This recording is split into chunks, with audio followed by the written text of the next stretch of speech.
사랑하는 국민 여러분, 최근 MB 악법에 대항하는 과정에서 제 행동이 지나쳤다는 국민 여러분의 질책을 겸허히 받아들입니다.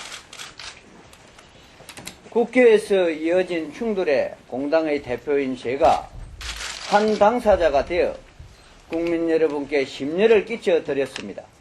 진심으로 죄송합니다.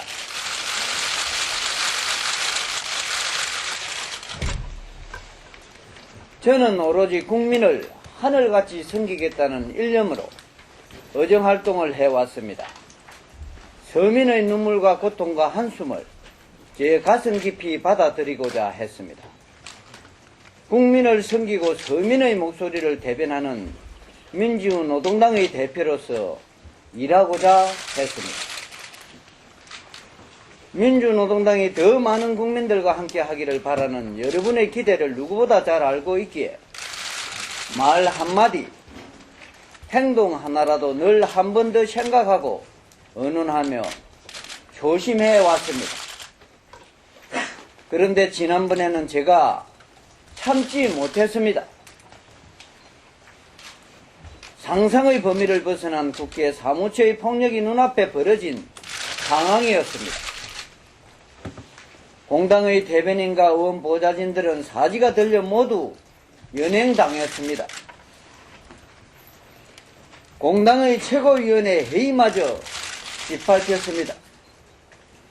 저 또한 몸싸움 도중 계단에서 넘어져 손가락이 밟혀 골절되었습니다. 이정희 의원은 본청 현관 입구까지 질질 끌려다니다 결국 실신하는 사태가 벌어졌습니다.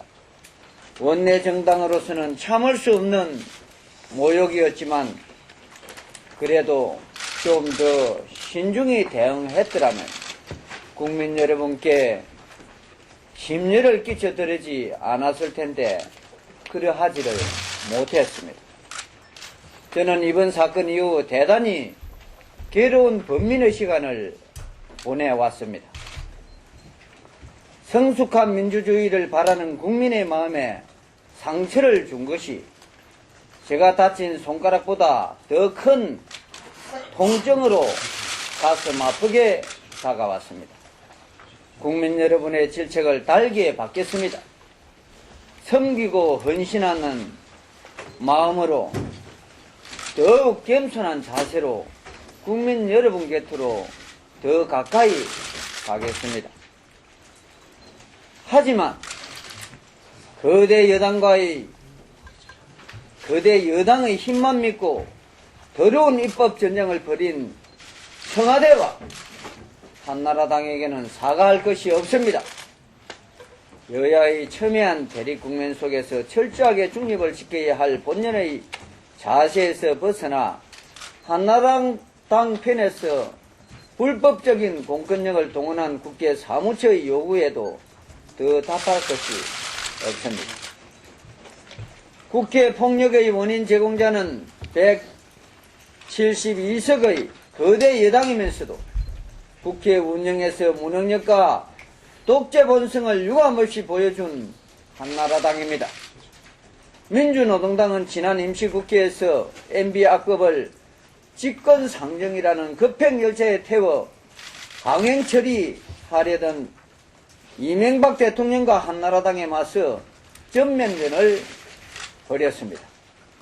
국회를 전쟁터로 만들고 의회 민주주의를 전면 부정한 한나라당과는 타협의 여지가 없습니다. 2월 임시국회에서도 MB 저지를 위한 민주노동당의 저항은 계속될 것입니다. 172석의 한나라당이 강기갑 한 명과 싸우겠다고 선전포고를 한 것으로 간주합니다. 길 가다 조직폭력배에 둘러싸인 심정이지만 순순히 지갑을 빼앗길 생각은 전혀 없습니다.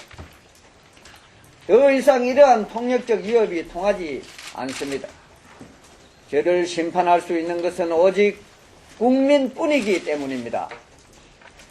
서민의 편에서 싸워야 한다면 앞으로도 의원직이 아니라 목숨이라도 걸고 싸울 것입니다. 보수 언론과 보수 단체들은 이번 일을 계기로 국민 소환제를 도입하자고 주장합니다. 환영합니다. 민주노동당은 지난 17대에서부터 이미 국회의원에 대한 국민 소환제를 당론으로 채택해 왔습니다. 민주노동당은 2월 임시국회에서 불붙게 될 입법전쟁 제2라운드를 준비하기 위해 원내와 원외투쟁을 병행해 나갈 것입니다. 민주당과 민주노동당의 공조투쟁에만 기대해서는 이명박 정부와의 싸움에서 또 한 번 이길이라는 보장이 없습니다. 민주당에 제안합니다. 지금부터 2월까지 MB 악법 저지를 위한 시국 대토론회를 민주노동당과 공동으로 추진할 것을 공식 제안합니다. 전국 동시다발적으로 전개되는 시국 대토론회에 민생민주국회 국민회의와 언론노조 등 제시민사회단체 세력들을 결집시켜 내므로써 원내와 원외의 분명한 저항의 거점들을 구축해야 합니다. 그 힘을 바탕으로 MB악법의 영구적인 폐기와 반민주 반민생 정책에 대한 지속적인 심판을 해나갈 범국민적 저항전선을 새롭게 만들어 갑시다.